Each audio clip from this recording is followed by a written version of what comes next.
May I request Mukund and Aparna to please come onto the stage, and very quickly while they do that, let me introduce both Mukund as well as Aparna Rayaprol. Mukund Padmanabhan is the former editor. You have seen him in conversation this morning with Manishankar Iyer. Mukund Padmanabhan is the former editor of The Hindu and The Hindu Business Business Line, a sister publication of the same group. He has written extensively on political, legal and literary subjects.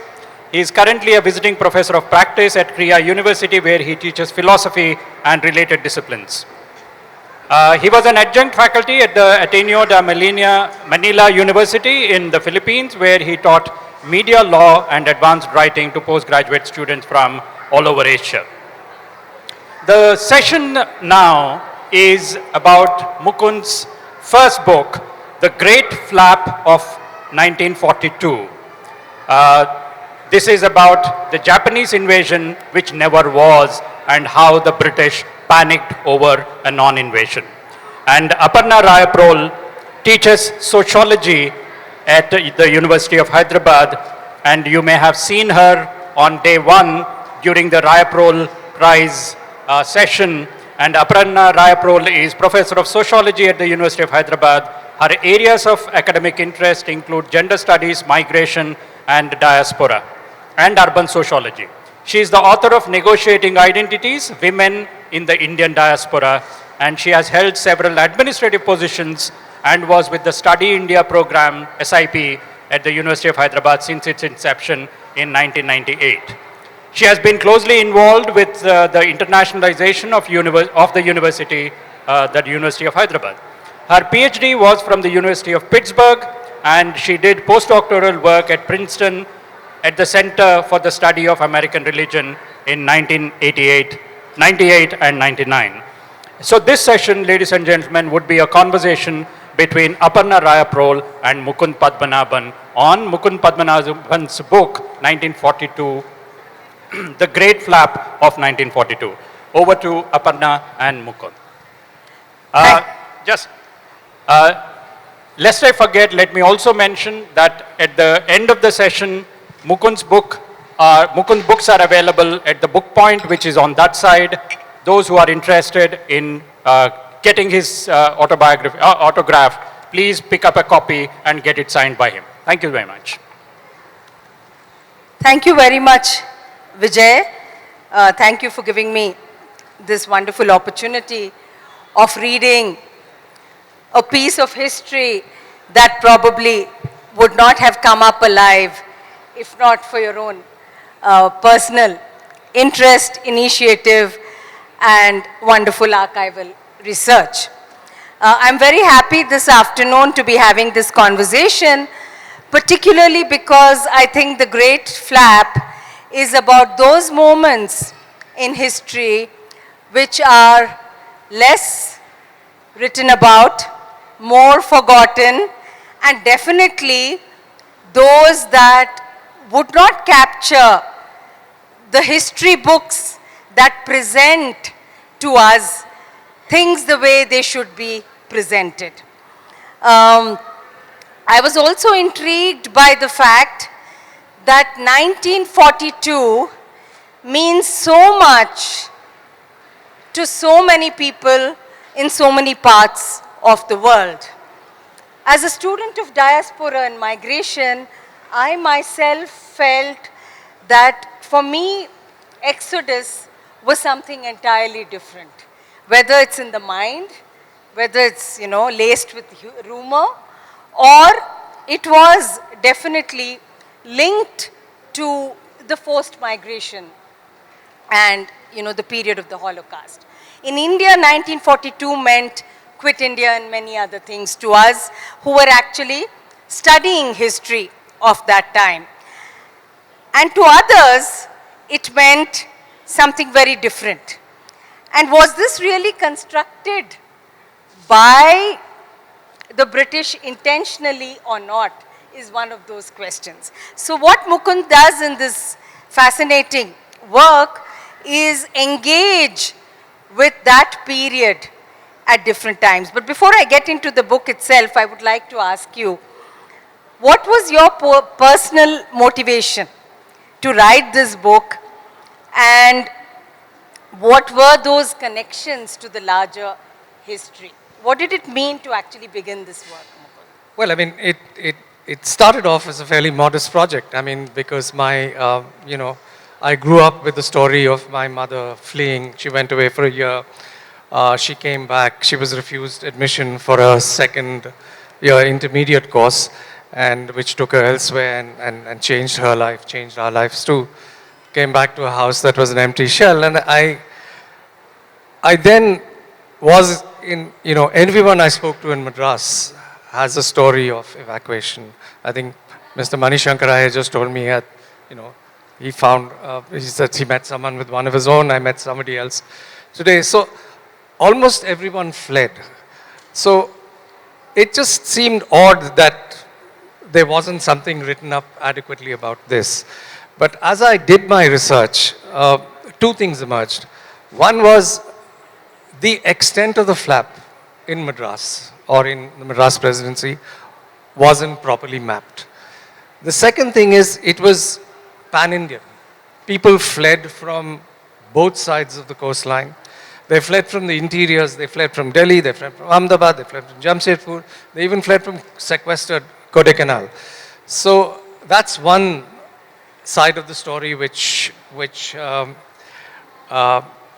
emerges in this book. And the other thing was it also demanded, I think, a greater narrative arc, because I found that waves of exodus happened as the Japanese consolidated their position, which they did very, very quickly in Southeast Asia. I mean, they ripped through, north to South Malaya, they took Singapore, they went into Burma, as you know, and elsewhere. And these events had a great resonance at home. I mean, it just led to a state of frightful panic. Everyone was in panic. And I think one of the reasons why that panic has not been properly recorded, I mean, you raised this question yourself, is because I think our nationalist historians were obsessed with the political events of 1942, which was essentially Cripps. And the Cripps mission and its failure has been written about. Reams and reams of, paper has been expended on this.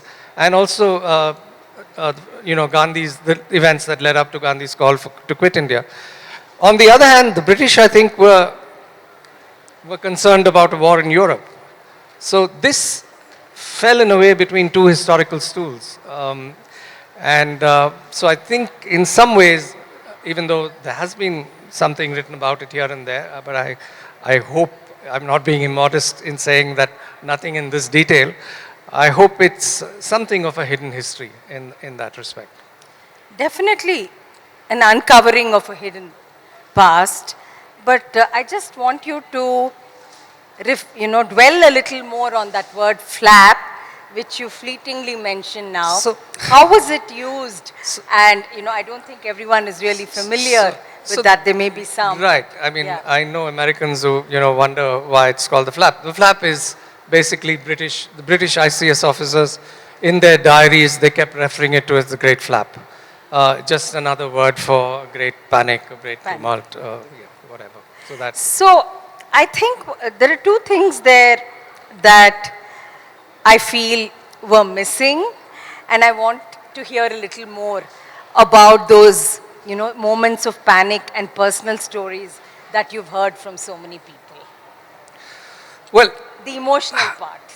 I wish I had written this book, 20 years earlier, because many more people would be alive and able to tell memories. And now what we had is someone saying, this is what my father told me, someone saying, this is, what I learned.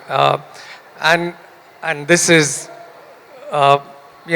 it's anecdotal. I'm not sure how accurate it is. So I haven't woven many of those stories in. I mean, this has been basically researched in archives, most of it, not through interviews mainly.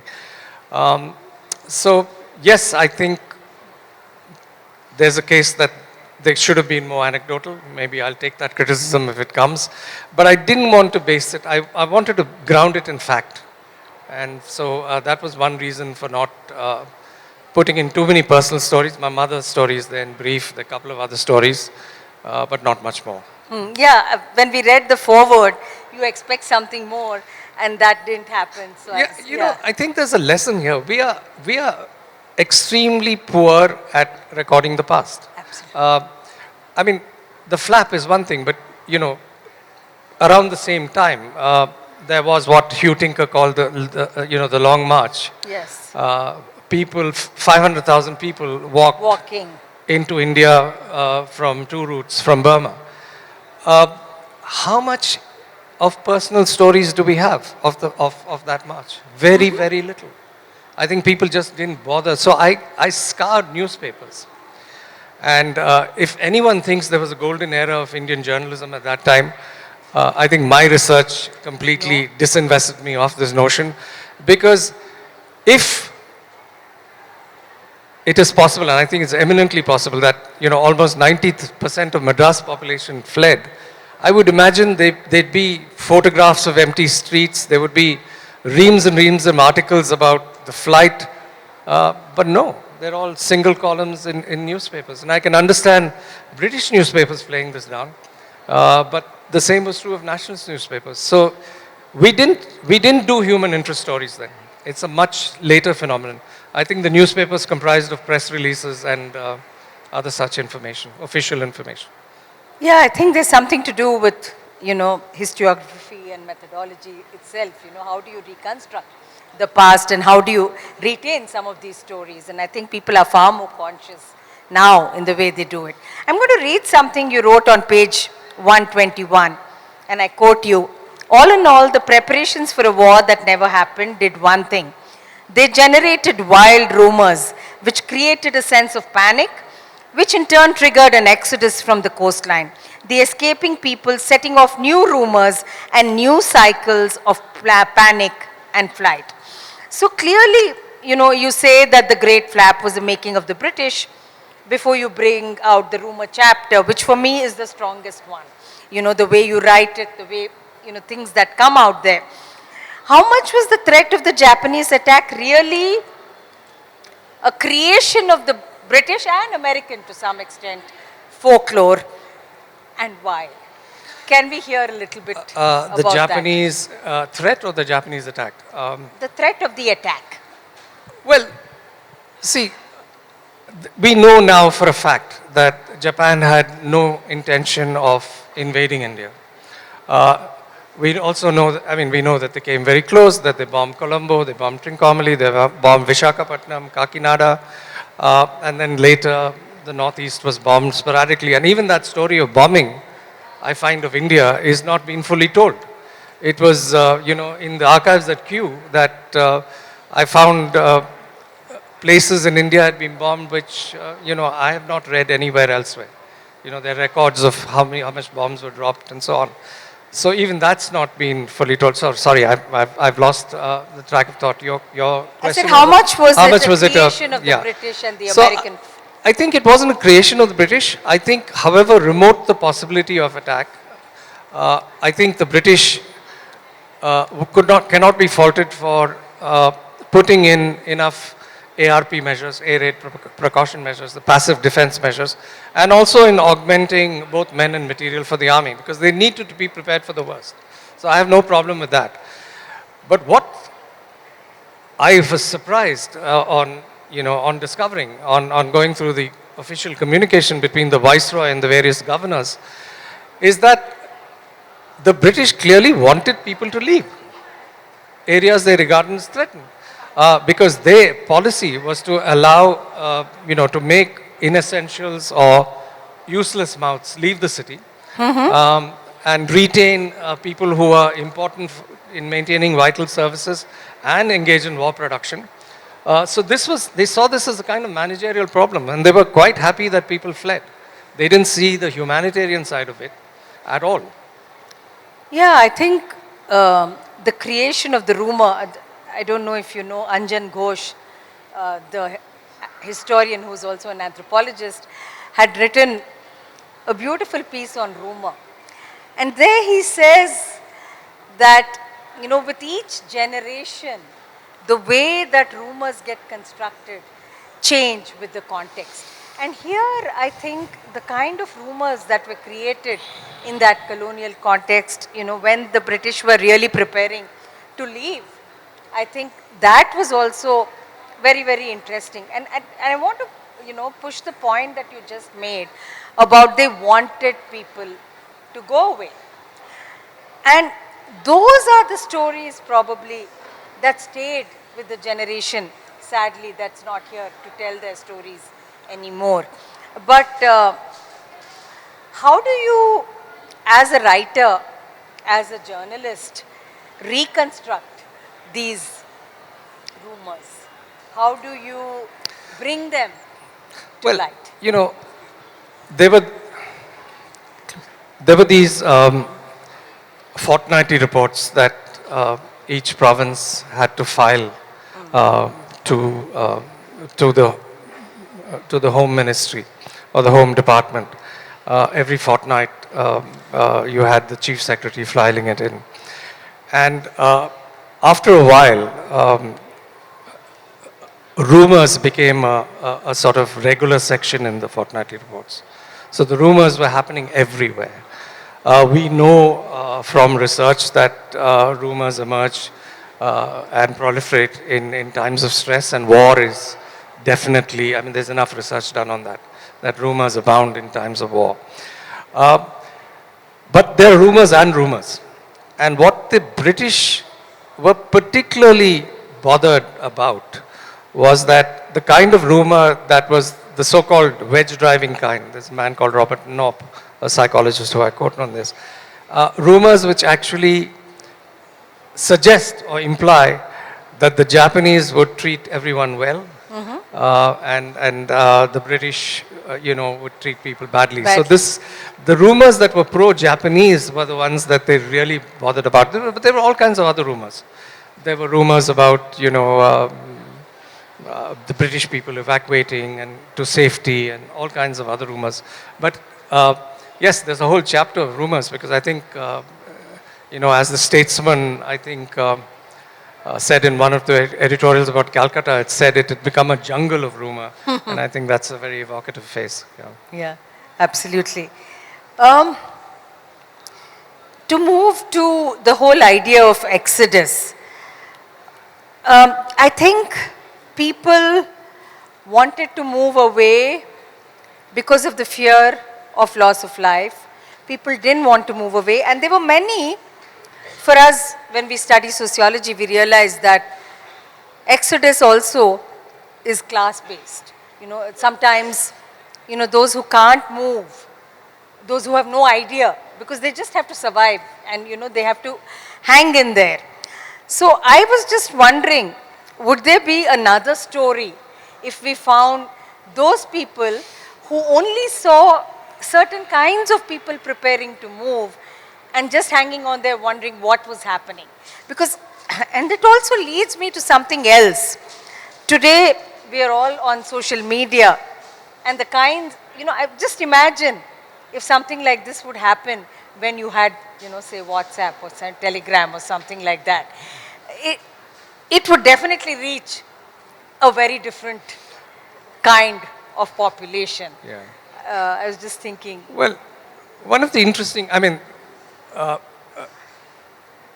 this was very different to say what happened during COVID and, when contract labor fled.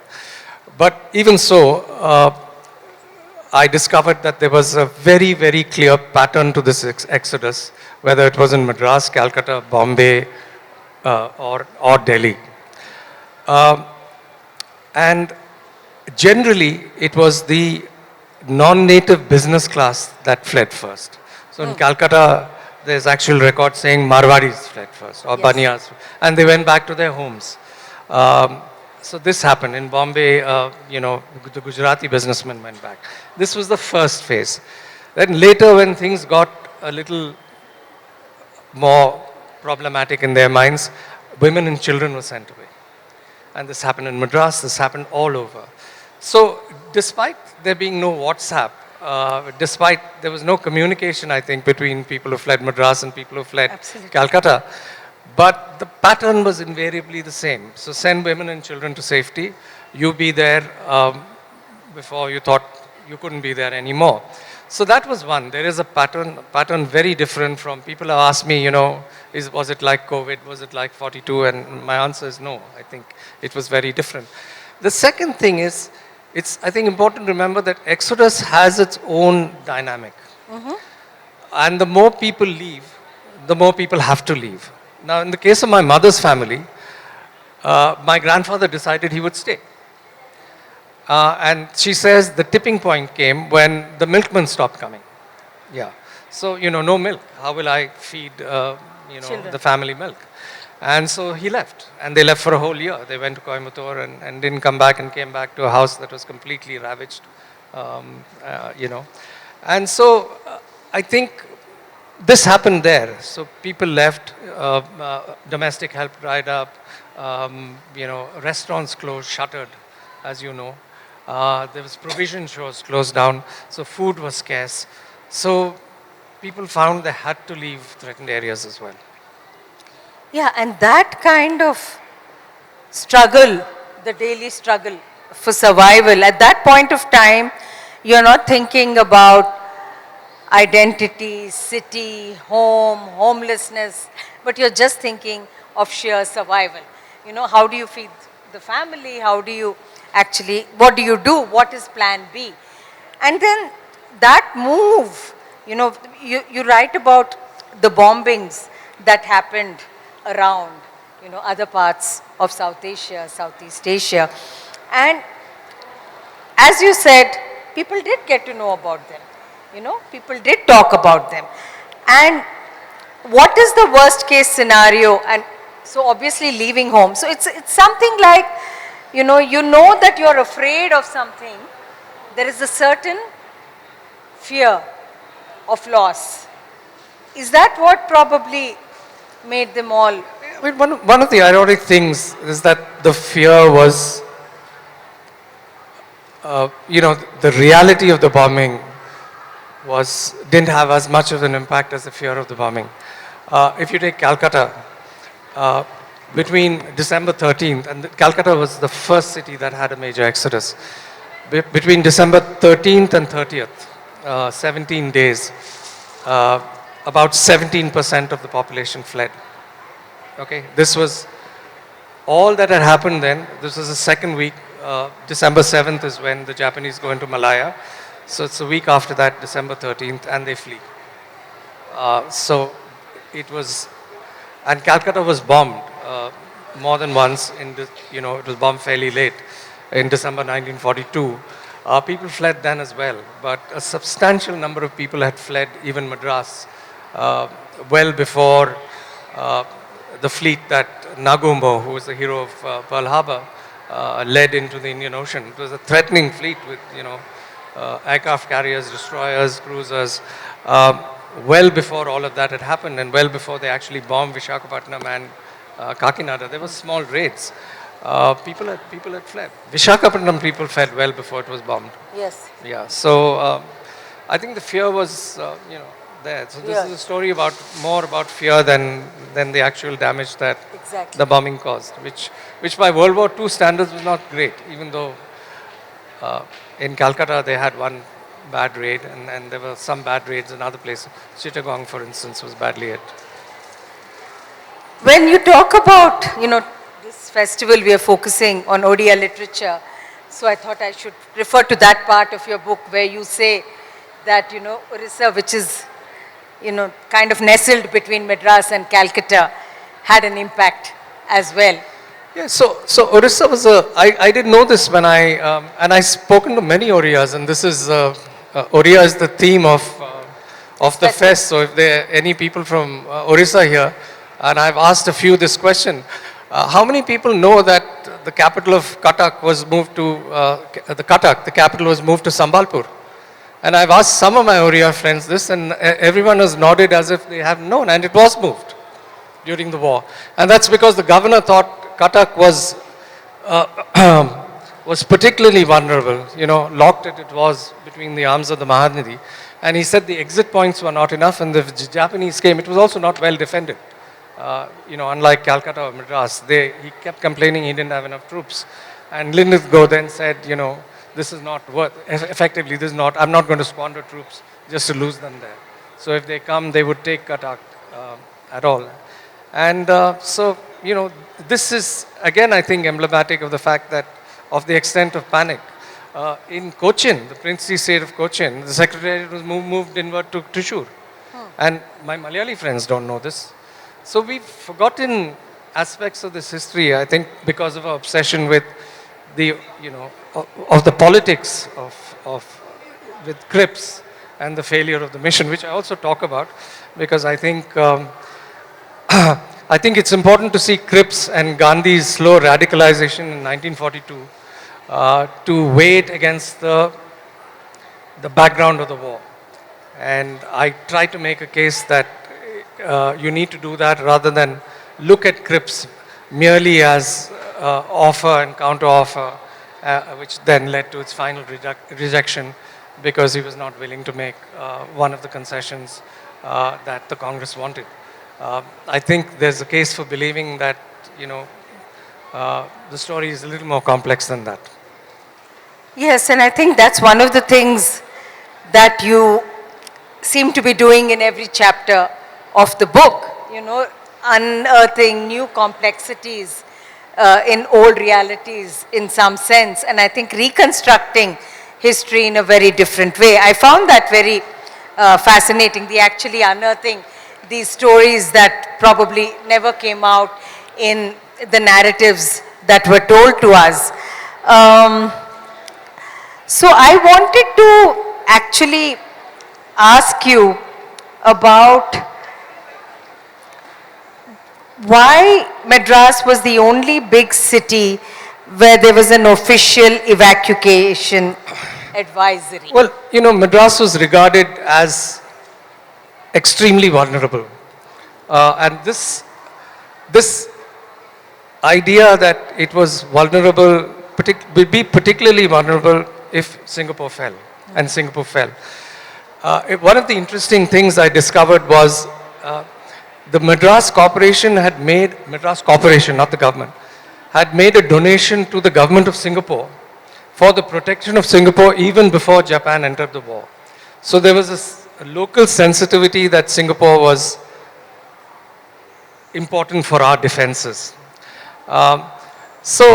Did it become like a role model? Well, I mean, the British helped, you know, as Madras the historian Corporation, I meant. Yeah, no, even otherwise, as Chris Bailey says in his book, every British schoolboy is taught that it's an unimpregnable fortress. And it wasn't, because it just collapsed in a matter of a couple of weeks. So where was I? So you asked me, sorry. I was asking about Madras. Madras. Why was it Madras given the advisory? Madras had many advisories, some mixed advisories which created more fear.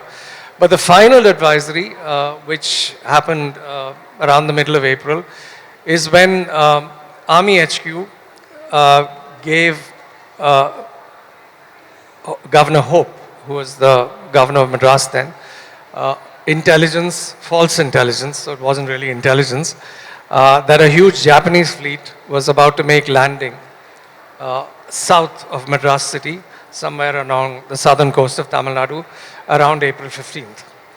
And the moment he heard that, he actually took a flight, went to Bangalore to check whether this information was right, and they said it was.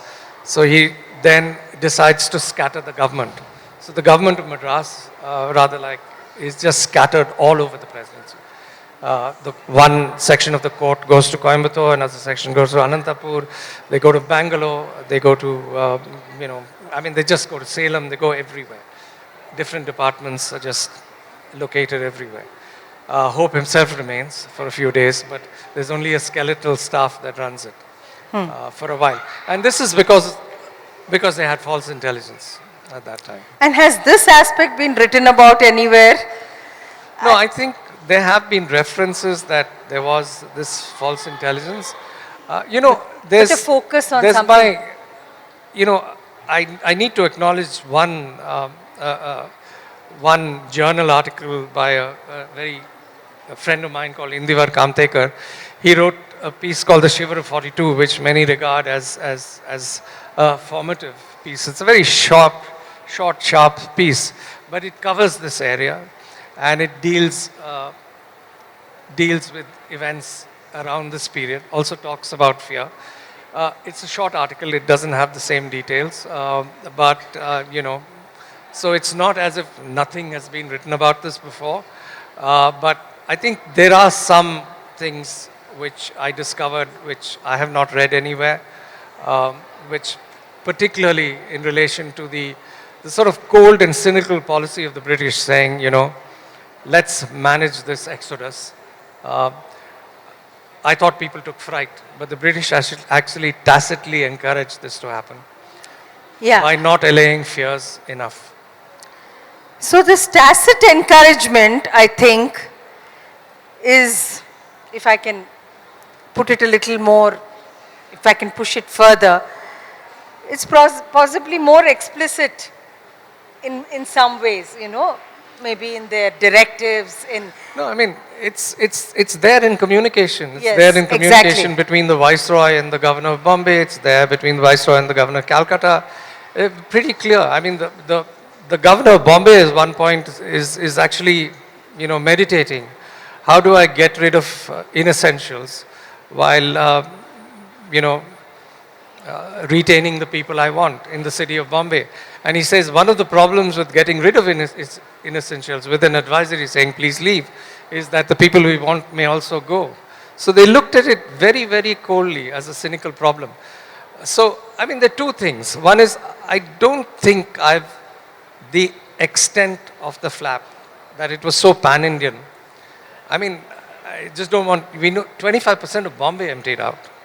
Okay, it touched places in a way that, I mean, it's there in the primary records, but somehow I think maybe because of our interest in the political events of 42, this wasn't written up with the detail I think it deserved, and also because this was an invasion that never happened. So when the Japanese finally came in 44, we've had books on Kohima and the battle, General Slim's attack on Burma. We've had all of that. But the fact that it never happened interested me because that all this panic and rumor and flight and could have happened in India on such a scale because of an event that never happened, a Japanese invasion. Sort of, there's a kind of quirky, almost dystopian kind of futility to the whole thing. And I don't know, it gave me, I felt that there was almost a sort of fictional feel to the story, which made it interesting. Yeah, maybe it would interest a filmmaker, the kinds of... I have heard this said, but, Yeah. I'm open to writing a screenplay. So. You don't know, it might, trigger the imagination of some scriptwriter or director, and, Possibly. we don't know where this is going. Yeah. But before I, hand it out, open out to the house, I just had one last question, which is, this is your first book, and you clearly enjoyed writing this. So, is it pointing in directions of more unsaid stories that you want to reveal? Yeah, I mean, if I'm absolutely honest, I had this desire to write a book for a really long time, and so I'd be lying if I said I wasn't pleased with myself for having done this.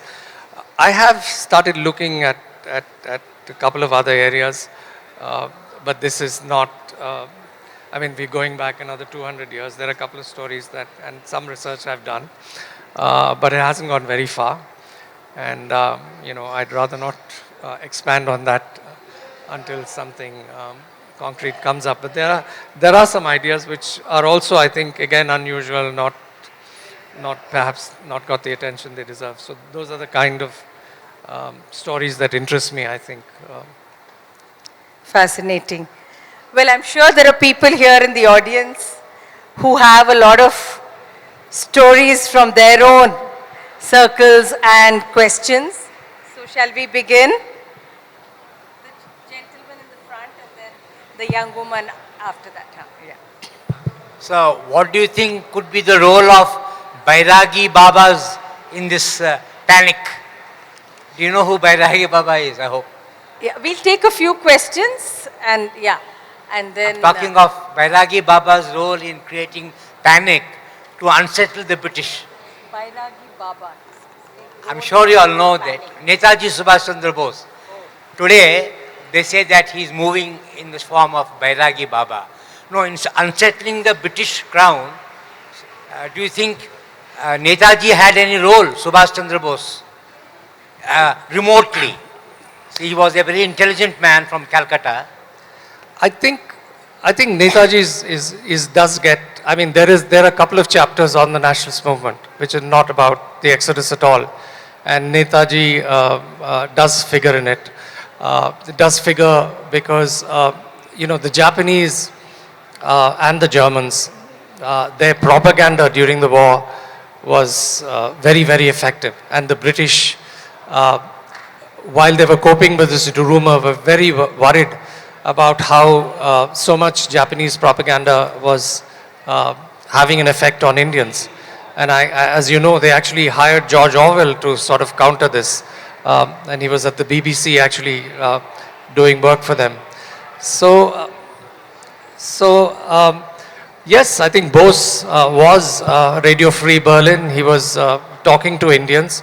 And I mean, there's communication in the fortnightly reports and in the sources saying that the British were actually worried that more people were tuning into Radio Berlin than they were tuning into the BBC. So. Hi. Yes. Sorry. My question is about what you said during. Hi. Okay. Better. My question is about what you said during the earlier part of the session, where you spoke about how we are really bad at recording history. Sorry, I can't. Can you keep that? We can't seem to hear you. Hi. Okay. Better? Can I? Okay. So my question is about what you said during the earlier part of the session, where you spoke about how we are bad at recording history. Bad at recording history. Bad in recording.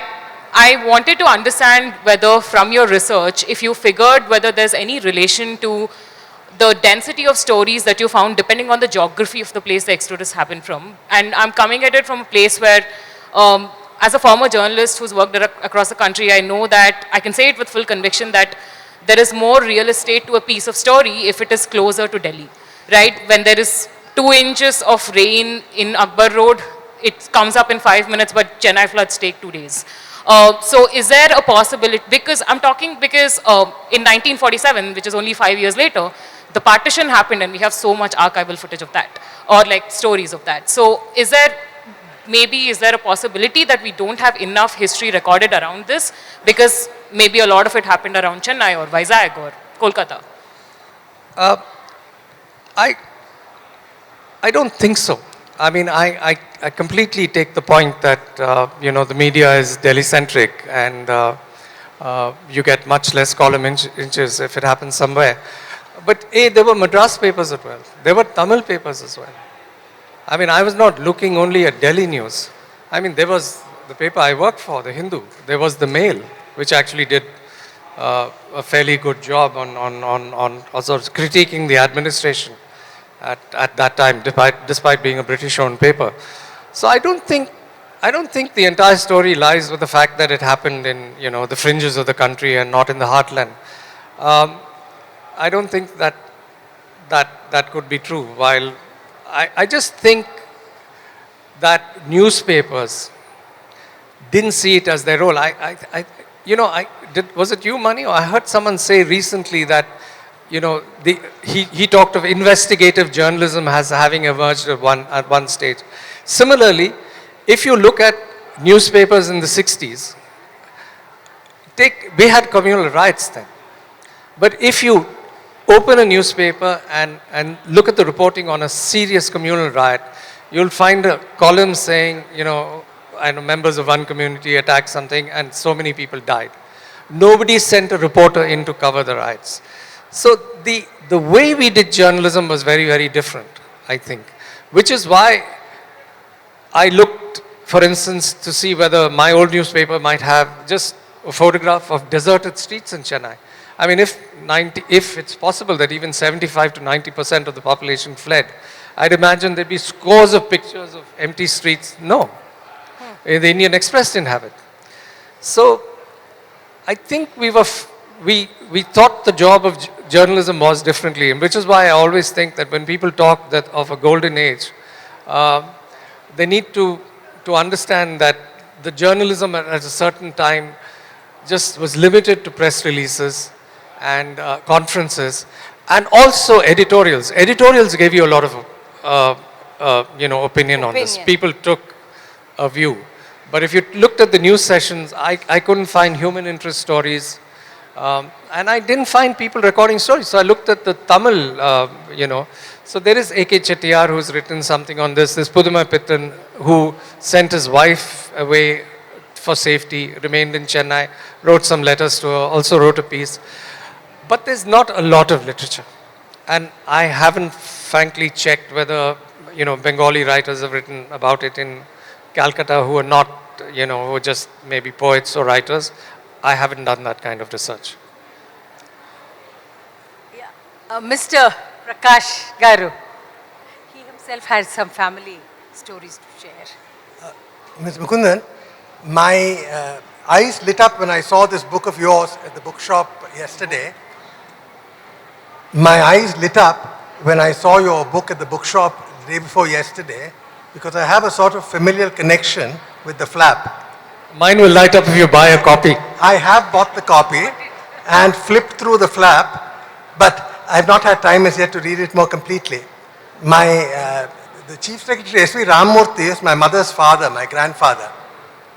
And in his autobiography, he does write a bit about what really persuaded him to move in the way he did. I'd be happy to share those pages with you when I meet you a little later, when I come to sign my book. But I thought I'd tell you a small story. On the day when the army informed the governor that there was a great risk of Japanese landing in Madras the next day,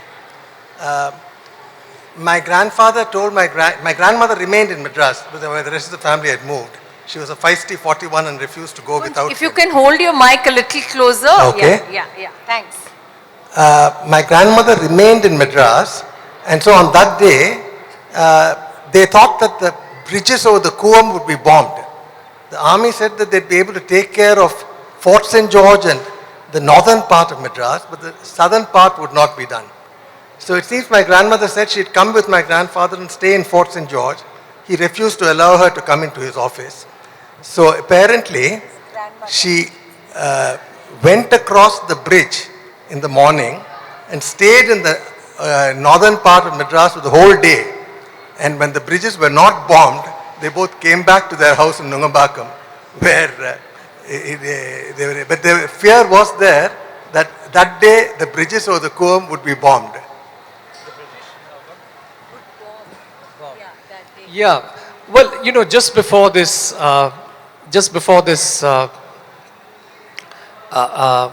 information came in, a couple of days before that, there was a plane that took off from Madras, and there's different accounts have different versions of what plane it was, but I think it was one of these passenger planes which were converted into a sort of reconnaissance aircraft.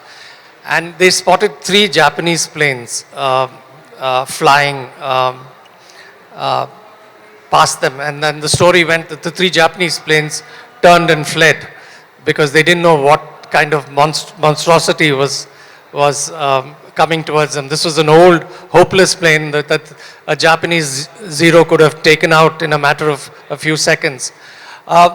So there was this event, and maybe that story also got around that, there were Japanese planes very close to Madras. I'm just speculating here, but that's one event that happened a couple of days before the intelligence came in. But thank you. I would like to know more about your family's book here.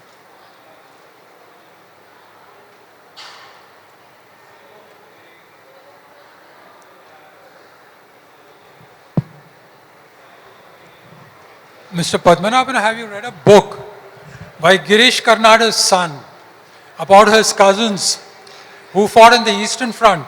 Okay? All the three were killed. They have been trying to get a Veer Chakra for the three brothers ever since independence. And even today it hasn't been accepted.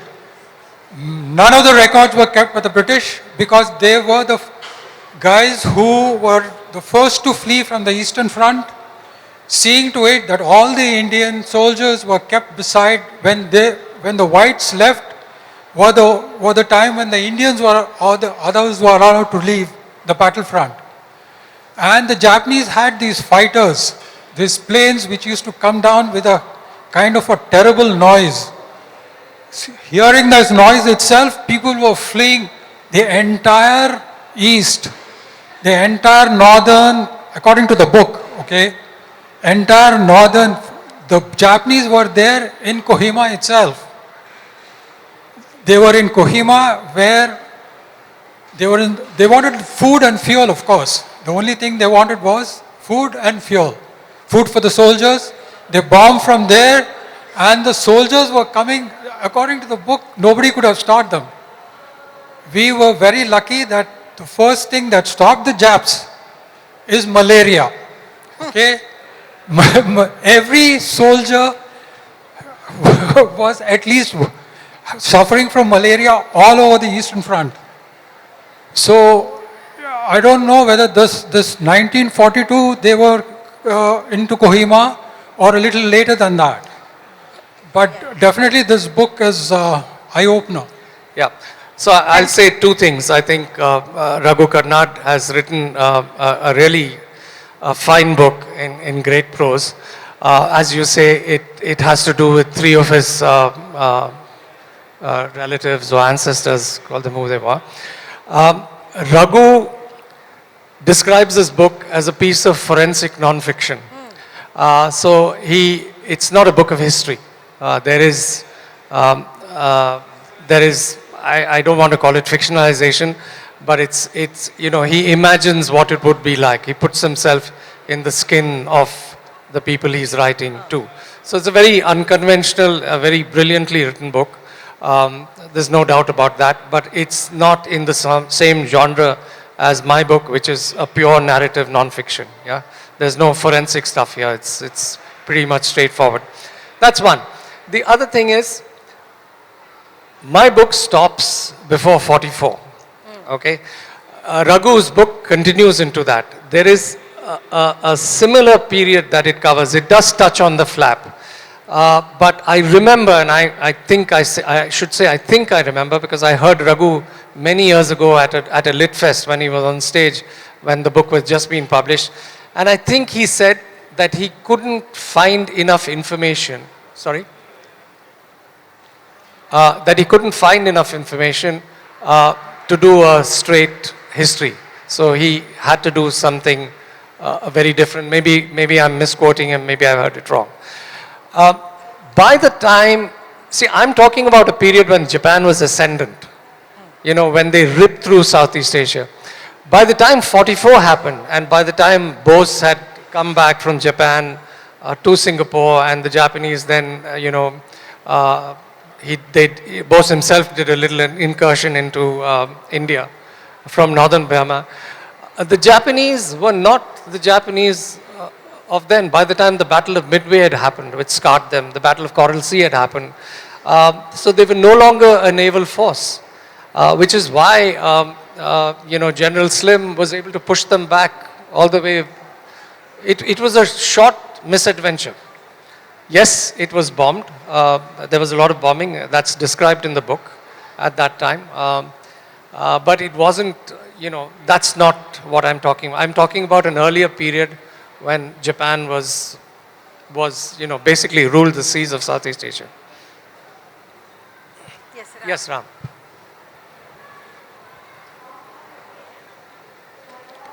Oh, this is scary. This is Ram Manohar Reddy. Yes. Sorry, I interrupted your previous answer. I look forward to reading the book, and probably this will be discussed there. I just wanted to ask you whether, while you have looked at... Can we hold the mic closer? Sorry. As close as I can. I just wanted to ask you is that while you have looked at all the primary records, you must have looked at, by now there have been histories of Japanese plans during the Second World War, as well as histories of the British plans during the Second World War. Was there any discussion there about how serious the Japanese were about their plans to invade India and how the British saw it? Yeah, fantastic question. From the British side, yes. They had drawn up in 1936, well before even the outbreak of war, they had drawn up a memorandum of possible Japanese aggression. So there was always a worry that, Japan had its eyes ever since it went into China, that it would have. And the Japanese were also pushing for a greater East Asia co-prosperity sphere. They considered Southeast Asia, large tracts of Southeast Asia, as what they called their living space. And they wanted to have this policy of liberating, Southeast Asia, or the greater Asia from the colonial powers. And a little later, India was included in that. So we know that the British worried about Japan for quite some time. We also know that the Japanese didn't have any intent of invading India at that time, and all they wanted to do was to create a lot of disruption. I mean, the bombing also, if you look at the pattern of the bombing, I mean, in Kakinada, an oil refinery is hit. At Visakhapatnam, the harbor is hit. In other places, airfields were hit. So they just wanted to cripple and, infrastructure. Merchant ships were attacked in the Bay of Bengal. A fleet led by someone called Ozawa came in, and they sunk 20 merchant ships in a matter of 2 days. So, but there was no plan to invade. They would have gone to Ceylon first if they invaded, because Ceylon was both, that is where Trincomalee was where the Eastern Fleet was moved to after Singapore was lost. So that's why Nagumo was sent there. So his primary purpose was to destroy the Eastern Fleet. Just as the objective of Pearl Harbor was really to destroy the American fleet. It was just so that they could take over, they could have a free run in Southeast Asia. It was not so much to attack America, it was just to disable the fleet. So that's what they wanted to do in the Indian Ocean. But luckily for the British, parts of the fleet had moved from Ceylon to the Maldives, where they had a base that the Japanese did not know about called Adu Atoll. So I don't think there was any serious attempt to invade except in 44 when they had taken all of Burma, and then, they did this thing by a boss. At that time, I don't think there was any plan. I hope that answers. Yeah. But the one thing that you point out, and the one thing I think that is not done, and I see this as, is that I couldn't find enough Japanese sources. And I tried, but they were not easy to come by, because I think when Japan got defeated, some of it was moved, and then there was a lot of confusion about whether they exist or where they exist in what forms. There's some indication some of it might be lying in America.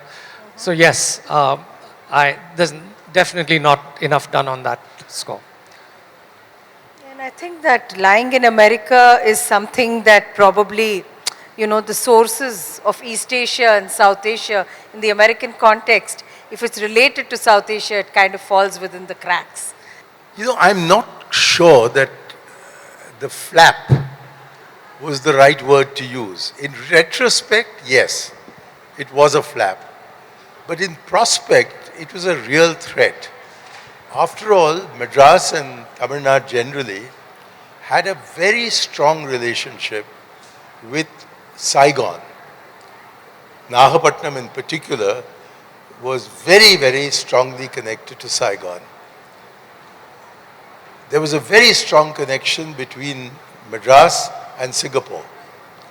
There was a very strong connection between Madras and the rubber estates of Malaysia, or it was then called Malaya. There was an even stronger connection between Madras and Rangoon. And there was some connection between Madras and certainly Kerala with the Andamans. And all these places had been occupied by the Japanese. And since the Japanese did not announce where they were going to stop, I think it was very real in 1942 to expect Madras to be taken over by the Japanese in the same way as they had overtaken not only Saigon, but also Singapore and also Rangoon. So maybe the British ruling the country felt that they had to protect the civilian population from a genuine threat, which never materialized, and it therefore looks like a flap in retrospect. Yeah, I mean, I'd still maintain the Japanese had no plan. So they had no plan to invade. They had a plan to bomb. They had a plan to undermine faith in British rule, to create more disruption, all of that. I think that is quite clear. But, and I also don't blame the British for, you know, reacting to that, because however remote the threat is, you don't know what is in the mind of someone else. And they came very close, as you say, and you know, Madras definitely didn't feel threatened. I mean, the Great Flap was, as I said, an expression that British bureaucrats used, and so it just seemed okay to use it. I did want the word panic, so it appears in the subtitle. Yep, I think the feeling of the threat was real, definitely, and I don't blame people from running. It wasn't just Indians who ran as the British came. There was a sort of people, white American missionaries and Europeans fled Kodaikanal. There was a rumor in Kodaikanal that the Japanese might attack. Also, you know, the events in March was sort of pretty late in the flap. I mean, you know, Visakhapatnam, it was April. Colombo, when they came through, was late as well. But the panic started setting in as soon as they attacked Malaya. And you say there was a large Indian population in Malaya. There was, you know, a large Indian population in Rangoon. Rangoon had, you know, was just comprised, I think, I can't remember the numbers, but almost half the population was Indian. Yeah. And so I think that is one reason. And Governor Hope, in his communication, when Malaya's attack, says, look, it's my people, my presidency who are in there. And so it's very, very natural that they will panic. What Hope also complained, very interestingly, is that the British never gave you quick and accurate information about what happened. So he said that the rumors, question, were actually fueled by the British lies or being very economical with the truth about how many people died. For instance, in the Rangoon bombing, they lied about the numbers, and they would tell you that Rangoon was bombed 2 weeks after it was bombed. So I looked at Andamans. Andamans was taken over in March, the end of March. The British had already moved out of the Andamans, and there was no resistance. The Japanese just came and locked up a few remaining white men there and took over the island. And we got to know about it, if by we I mean the public, through newspapers, only much later. There was no news on the Andamans being taken at all. So my point here is that the flap manifested itself well before the Japanese fleet sailed into the Indian Ocean. And people had started fleeing in large numbers before that, as soon as the operation in Southeast Asia started. Thank you. Thank you, Mukund. Thank you, everyone. I see that Vijay has given me the cue. So thank you for giving me this opportunity. And Mukund Padmanabhan will be available at the bookstore. So those of you who would like to buy the book, he'll be happy to sign it for you. Thank you very much. Thank you, Vijay. Thank you, Aparna. Thank you, Mukund.